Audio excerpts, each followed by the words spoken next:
Hey guys, Brotherhood Games here, and this video it's just me, and what we're going to be doing today is playing 1000 Lies.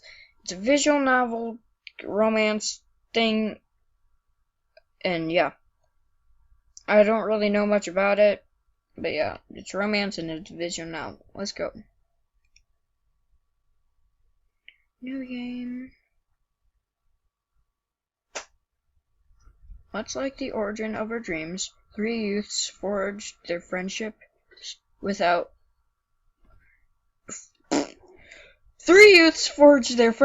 out of unclear beginnings. The innocence of their childhood souls knew nothing of the ulterior motives that the jaded mind of an adult might have. It's a pity that no decision knows of virtue, a fabrication which lies beyond the chromatic spectrum of consequences that adults might insist on simplifying only as either white or black or white. So they maintain that lies should not be told, lying is wrong. With empty words they wage their futile battle against human nature, pretending to know what they speak. It's ironic how, rather than erasing lies by teaching us not to fabricate falsehoods, we learn to make them better. After all, who honestly seeks the truth? We only open our ears to the confirmation of our biases. And that's strange, because in my opinion, there is no one who is more sincere with their words than the greatest liar of them all.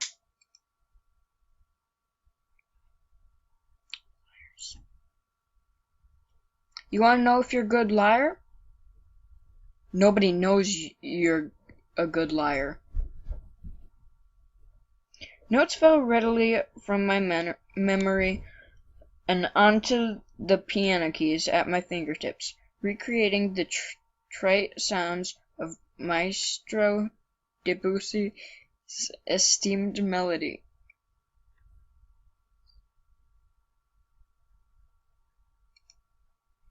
I paid for no attentive listeners in no grand auditorium. Only one man fell within earshot of my tune. As weak with his words as with his posture, he shifted his eyes about in a mixture of fear and doubt. Even if I were to close my eyes, I could draw his features in the void with nothing more than my memories. Every feature, every pulsing movement, the signs on his face that age had yet to win its long battle against his youth. I can still taste the crisp, bittersweet flavor my mind gave to the air on the day I found him, staring so intently at the starry sky as if he wanted to leave the rest of the world behind. That infamous night, quietly overseen by Maestro Debussy, would change everything forever.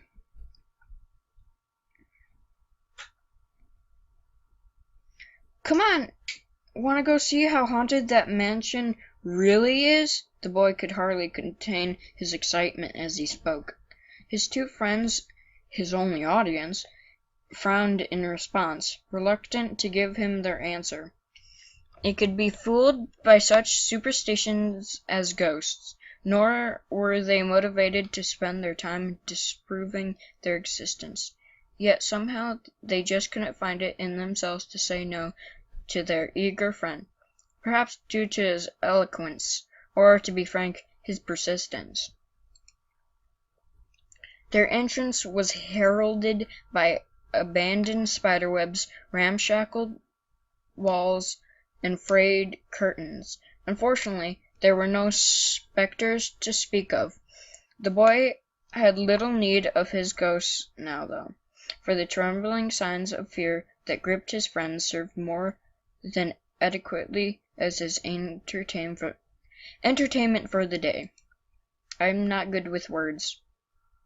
So our intrepid leader took point, taking his exploration party deeper into the dust-veiled interior of the old mansion. He brought his attention to a single book laid atop an aging podium, a sure sign that no pages of content were more worthy of reading than those found within the centerpiece on display.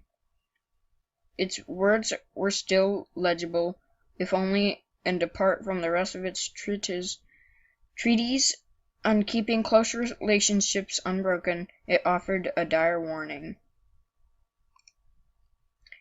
Desecrating that which does not belong to you will bring nothing but punishment. That which you love will inevitably become the greatest of your fears. When during the Ziggy, three elements must become two, which one will you discard? I don't really understand this. If it had been a spell from a witch's book, the three youths lacked the knowledge to understand it. Nonetheless, they would soon regret having brought life to the words upon the page. From out of the darkness, shackles appeared and bound the three together with unbreakable chains that only they could see, doomed to keep each other's company eternally. That was a long intro. Too long for me. Kid. Hey, do you think I could learn to play the piano? Are you serious? Why should I bother to teach you? You've had more time to learn than I have. No, that's not what I meant. I'm just curious. Well, it's a simple question with a long and complicated answer, so here it is. No. This is literally me. Sarcastic is anything. What? Why not? Do you really need me to spell it out for you? You're the expert. It shouldn't be hard to tell me what's wrong. What's wrong? Oh, where do I begin? For example, those sausage links you call fingers, you think there's any instrument that would accommodate you? Get roasted. It sounds like you're just trying to make me go away. I've never heard of anyone not being able to play a piano for such a stupid reason. I suppose that depends on your goals. You could bang away at the keys to your heart's content, for example. You're not very good at this pep talk thing, you know. Well, it's good to say the truth. The pianist is literally me. I speak the truth and roast anybody I want, just because I feel like it. It was a strange spell which bound the three youths together. Should they try to spread out and seek their own paths, the chains on their legs would grow tighter, keeping them together. But if two of them agreed to stay close to each other, they could grant the third prisoner an extended length of distance. The links and the chains were uninterpreted by obstacles. They only enforced the proximity by which its prisoners must be held. Still, they could find a way to live their curse with none but themselves being the wiser to it. And how could anyone believe that three friends have been physically bound by a chain which eludes the sight of everyone but its prisoners, passes through all obstructions, and is untouchable to anyone else? Under the premise that they used to spend all their time together, none of them thought this incident would harm their lives too much. Using their imaginations, they could manage some way to go on with their lives. In time, a change came upon them, just as the origins of their friendship remained unclear. So, too, would it be difficult to pin down just what had kept them united. The light of their childhood innocence would die a slow death. Or perhaps even that innocence was another lie, fabricated to disguise their selfishness. These were the thoughts which plagued the leader's mind as he began to silently observe the faces of the ones he once called his friends, who had now become unrecognizable to him. And unable to find the words to form his apology, he chose to simply run away. so they're kind of breaking apart. Come off it already. You didn't come here for a piano lesson. If you got something to say, spit it out already. But the kid merely choked on his words, unable to force his thoughts into the open air. Maybe you should call a hospital. I'm not good with words. I stutter whenever under the slightest bit of pressure. You do. I'm not used to this yet. You don't have to say anything if you don't want to. You're a grown man and you can make your own decisions. You don't need me to tell you what to do. Just know that every choice comes with a price. I don't want you to come crying to me later as if I were responsible for your decisions. Through the corner of my eye, I could see that no amount of shaming language would drive him away. Yet he still milled about his own indecisiveness. I sighed audibly, making my displeasure with our status quo abundantly clear. Fine. Do you want to know what made me want to learn how to play the piano? It had been an impromptu change of subject, surprising even myself. I was never one for improvisation. Bringing a close to the piano's melody, I pushed myself away from the keys. I raised my hands up as if to display them alongside my words. I'll tell you what spurred me on to play this instrument. It was after someone told me the most discouraging thing. That with fingers as thick as mine, I could never be able to play any instrument. So, he was basically giving the same motive as a kid. So he wasn't trying to be mean. He was giving a start to a new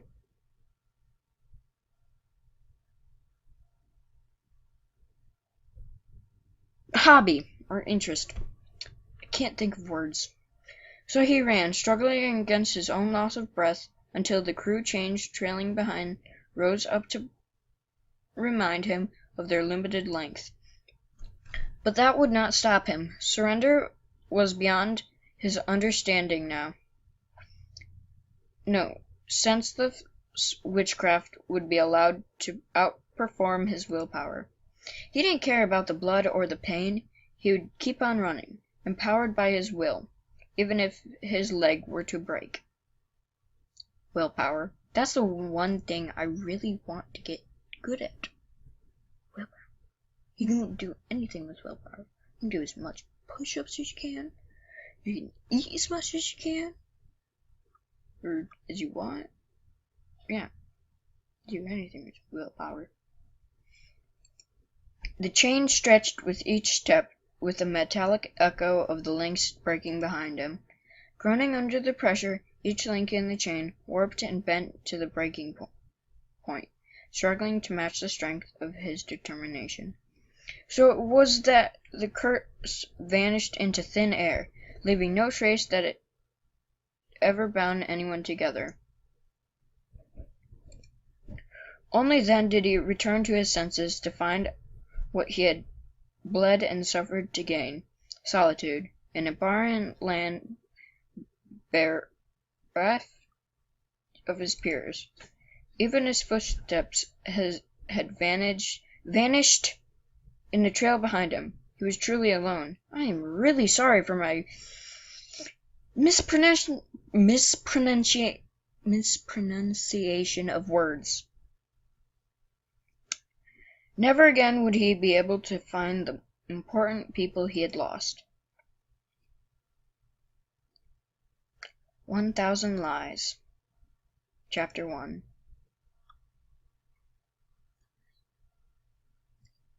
Indian,